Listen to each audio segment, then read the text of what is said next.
Alright folks, welcome back to the Boys Green YouTube channel. It's time for post-match reaction following Hearts 1 Celtic 4 tonight at TYNCASTLE. Celtic take advantage of a massive day in the Scottish Premiership. I'm joined by Alistair to go over that. How you doing, Alistair? Good, thanks. Bit cold, but -11 outside. Aye, it's nice. It's -11. Maybe not Europe, but I know in definitely in Govan it's -11. But Alistair, obviously we spoke yesterday about the game, and obviously we were. I didn't quite expect both Rangers and Aberdeen to drop points. Obviously Rangers drawing 1 each with Dundee United. That's just common practice at this rate, to be honest, with Rangers. Aberdeen dropping points, which I thought was a surprise. I thought they would be a tough game with St Mirren, but I thought they would have came through it. But also then we get into the game, and you know the whole game takes a whole different meaning at this point, because before it was just like it's another game that you just take it off and we'll see what happens. But then you're thinking, right, Celtic can try and go free clear here of Aberdeen. Obviously are in second with that kind of massive goal difference, Well, which we it's followed. four really. So it's basically a 4-point swing, and then you've between ourselves and Rangers with realistically 12 points as well, which is so it's all about. At that point, we spoke earlier on after the results came in and all that. It's all about us getting that result. As for the team, Alistair, we've seen pretty similar. I think you said Taylor would come in, which he did come in. The midfield, I predicted would have been Hatate, Engels, and McGregor, and that's where it came to be. The front three, I think we both agreed on as well, along with the centre halves and Alistair Johnson. We both agreed on that. What did you make of the team, obviously? Because we were discussing all night about obviously maybe Ida maybe starting, maybe a Bernardo starting. What did you make of the team? I wonder, Josh, and we'll never know this, but I wonder if Rodgers has looked at the results and thought, right, we've got a chance to put a wee bit of breathing space, between us and Aberdeen. So I do wonder if he's kind of maybe was going to play a team and then he's seen the results coming in and went, no, I'm going to go strong and try and get a bit of breathing space. We'll never know, but I just wonder that. But when I seen the team, I was quite happy because Tynecastle, if you don't treat it properly, is got a habit of coming back and biting you in the ass. So Well, we saw that last season. Obviously with the yeah, whole Yang game, I think we didn't maybe treat that.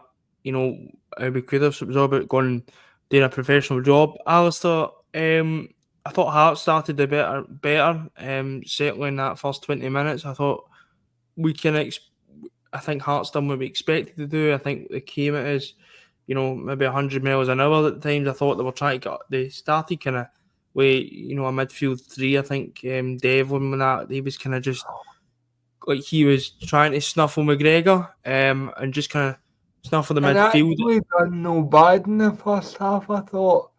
But I felt, Josh, we were taking too many touches in the first half, and the pace we were playing at was suiting Hearts. Aye. And The problem was the when you problem go, I found was that the midfield were getting stifled far too easily. We were unimaginative in trying to find ways to get through that midfield. The ball was with the centre backs for my liking too much. I thought Trusty and Carter Vickers seen too much of the ball. And don't get me wrong, at times you need to pass the ball back, but I think at times maybe the forward pass was on. But the problem was when we went forward, if Hatate vacated a bit of space, there was a few times where Hatate was able to wriggle kind of past the midfield. Once Hearts get the ball, our midfield, there was no midfield. So then Hearts, so then Hearts could get out that pretty easily, and they had a fair few chances. Blair Spittle has an absolute sitter in the first kind of few minutes, which I personally think he should be burying. Thank God he never. But he should be busting in it there. Aye. But I think then the centre backs kind of held us together because I think we were really struggling at that point. The midfield looked really off balance. McGregor, I had to all three of them, to be honest. I wouldn't even pick one. Were really slack. I thought sluggish. I just thought the whole team looked a bit sluggish. Taylor, he just was awful, if I'm being honest. Maida was poor in that first half, and you're thinking, right, that we need to watch what we're doing here, because we've seen what happens if you start slow at Tynecastle. You can be in for a very long. hard to come back. I mean, I couldn't tell you the last time we came back from behind at Tynecastle. I probably could have thought about it, but off the top of my head, I probably couldn't tell you the last time we went a goal down and come back at Tynecastle. So I was quite relieved at half time when we got in on each. I said, Rodgers will settle this down and hopefully you'll see a better second half, and thankfully we did. I think the last time you go back to, I know we didn't go 1-0 down, but that 4-3 game, where we were, Yeah, that would be hit. we went 2-1 down, and then it was kind of Giacomakis and Maida scored. But anyway, as you said there, it was important that we got into half time, because I wasn't sitting and watching it, and I'm not being entitled here. I'm not, and you're going to get games like this, and you're going to get spells. I thought Hearts set up really well. I thought they did. I thought they tried to stifle Celtic in that midfield area, and to be honest, it worked. The way they could have. And to be honest, I thought it worked. I think you'd have to be quite stupid to say it didn't work. I thought it worked. I thought Celtic couldn't get the rhythm going. Hatate was going through the motions. McGregor, he was losing the ball a few times. Engels just seemed non-existent. So you're looking in that second half to maybe try and change something. Because, quite frankly, I don't know about you, but sitting at home watching that first half I wasn't the best pleased. I found that a hard watch, to be honest. But Alistair, we came out the second half. We didn't make any changes, which Brendan Rodgers doesn't really make half-time changes unless we're really. Unless we're a goal down. I honestly think he probably gave the players a bit of a bollocking. I could imagine at half time, to be honest with you. Because we were nowhere near it personally in that first half.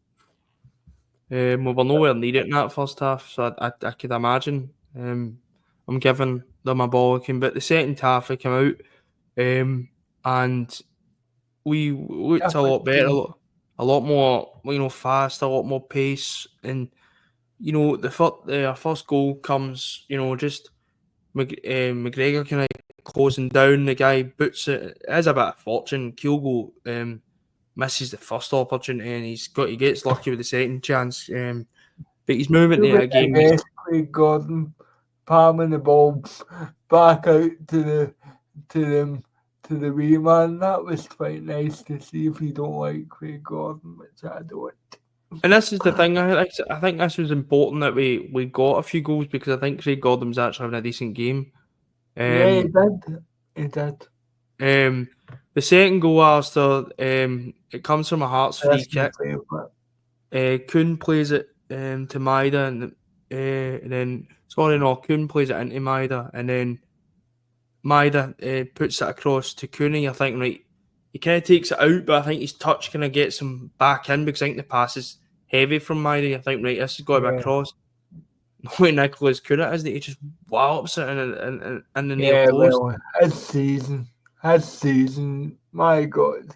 Can we just give him Player of the Year the new please? No, it's phenomenal, honestly. Obviously, there's been a lot of talk about him maybe getting the German setup. I mean, if he continues the way he's going now, it can't be ignored. Can't be ignored. So we needed that second goal. I think it was a good fast start in the second half, because I think it just settled everything down. Because I think even if you go 1-0 up at Tynecastle, it's still right. There's only one goal in this, but we went 2-0. I think at a good time, only half an hour to play, and you're thinking, right, just settled down here. Then Hearts did have a few more chances as well, because Celtic are messing about with the ball, and this frustrated me as well. Don't get me wrong, I know how Celtic play, but there were certain points in that match where we're 2-0 up and we're farting about with the ball in our own Michael's penalty. good with about his feet, so just let him. Don't try and be smart. Don't overcomplicate it. Aye, because Hearts get a really good chance. I think Hearts get 2 good chances in that second half from us just farting Yeah, about with the ball. Shanklin tried to be too clever and Aye. set it up for somebody else. Whereas I think if he just side foots it, it's a goal. Because that did frustrate me as well. It's just, and I'm not one of these people. Oh, you need to hoof the ball all the time. And I get how Celtic play, but there becomes a point where you just you need to just get yourself out of danger here because we're playing ourselves into danger with a bit too much. Yeah. But we're only 2-0 up at the time as well. So if he scores that, it's 2-1. Then we got up the other end. We got a bit fortunate. Hatate kind of and it ricochets again into the feet of Ida, and Gordon gets a decent touch on it, but just squirms under him, and Ida makes it 3-0. By that point, Alistair, the game's done and dusted. Yeah, I must admit, I know I said Kuhn was my favourite goal. It probably was for the build up and the finish, but I was really, really pleased for Adam Ida because there's been a lot of doubters, shall we say, and I'm not saying he's been fantastic, but what I will say, you give that man service, he'll score you goals. He certainly will in a Celtic team, so I was really pleased for him. And Kyogo, by the way, 'cause you could tell the wee man when he scored was buzzing. And Aye, obviously, I think that was his 60th goal for Celtic, and he's like 150th appearance or something. I think the commentary said it was his 150th appearance and his 80th goal, so I Aye, thought it'd be kind of more than that, but I'm pretty sure the wee man will work on it. and plus, I think Kyogo, and I was impressed with Kyogo again because I think he's took on a lot. He's took on a bigger role these last 2 seasons. He's I thought been more of a player, I would say. some of his touches. I think there was one in the first half. It was really good. You're talking about the turn I think a lot of the. he sends Craig Gordon, he sends the defender. No, there One was. He way. sends the defender and then has a shot but goes wide. But I think Kyogo's taking a bigger, a more advanced kind of role and kind of just try to help the team, as you said. But it's good to see we've got 2 strikers fine. I know he does on the eye, maybe not done a lot really, but if you look at he's got 8 goals this season, so I don't really. I saw him I'm not really worried. Than I was expecting. I think every game he plays, he is going to get sharper. I think that's just a gimme, pretty much. After Hearts do get a goal back, it's nothing you can do. It was a great strike. It's a fantastic strike. There's nothing you can do about it. And you're thinking, I know it's just maybe Tynecastle because Tynecastle was like that sometimes. It's like, might think if they can get another man quick here, then Celtic have kind of. But yeah, and I was kind of worried about that, and then Tony Ralston decides to hit his own crossbar. I think Tony Ralston was bored, man. To be honest, just if it were in the net, I think a striker would be proud of that finish. But I'm going to signal somebody out because it's somebody who I'm not like. I'm understandable what he is at Celtic, but I thought when James Forrest came on the park, I thought he calmed a lot down. He got us up the park. He kind of used right. I'm just going to carry this and go at the fullback, and I think he beat him every time. So fair play, James. And it was important to just get us up the park, and then with something that would only ever happen in Scottish football, which I still think to this day is, I still think it's just yet another embarrassment in Scottish football. The linesman gets, or the 4th official gets in. I don't know what was going on there. That was just. And you can see Rodgers is fuming, Critchley's fuming as well. Both of them are absolutely raging because honestly, and Sutton said it in commentary. When does it take 15 minutes to put a pair of shorts on? Because it was forever, man. The game is stopped, I think, 4 minutes. So it was like longer than that, mate, because I'll be honest with you, I'm like, because see if you're hanging about for something like 2 to 3 minutes, because just as they went, because you imagine being at the game, Josh, you wouldn't know what was happening. I don't Are think you the Hearts. checking something? The Hearts or the Celtic fans, I don't think had a clue what was going on. Yeah, and And it, I actually thought, has somebody actually been hot with something or something no, like that? because he then was coming up back up the tunnel and then goes through the door and then runs back down the tunnel. And there was I know. somebody on I Twitter know. went, he's away for a shite. And it was like, and I'm like, this league doesn't help itself, man. It doesn't sometimes, And I'll man. tell you something else, another bugbear of mine. Did you see the empty seats? I'm not getting into allocations because I frankly I can't know, be mate. I can't be bothered. It just bugged me. But Just bugged me. I thought we were back to behind closed doors again. To be honest with you. But then we did get the fourth goal. Stonewall penalty. It's a Stonewall penalty. I know John Robertson who was on the panel at Sky was saying it's either a flip with a coin decision, which I could see. I think it was a penalty. It was clear contact. He's stopping Forrest for getting. I don't know if Forrest would have got to the ball, but it's not the point. It's a penalty. And if he gets by him, he gets a shot. Aye. He's obstructing him, so it's a penalty kick. Narita steps up and puts it away. It was a really good penalty. I was nervous for him. I thought he was missing. Personally, I just thought Gordon's had a decent game. He made 2 really good saves. Yeah, Yang almost scored that. I was in shock. Yang nearly scored, and he made a really good save to deny either as well. So I'm thinking he's having a good game here. So, but he gets right. But it was a really good penalty in the corner. We won 4-1, and Craig Gordon was Hearts' best player. So that kind of puts it in perspective that let's look at the last 2 games Celtic have played. Kilmarnock away, Hearts away, 6 goals, conceded 1. Aye. I was fine for that. Aye, I was obviously the first game in this kind of mammoth run until probably about January time. You know, we've got a lot of games to be playing between now and probably January. We've obviously Champions League games. Yeah.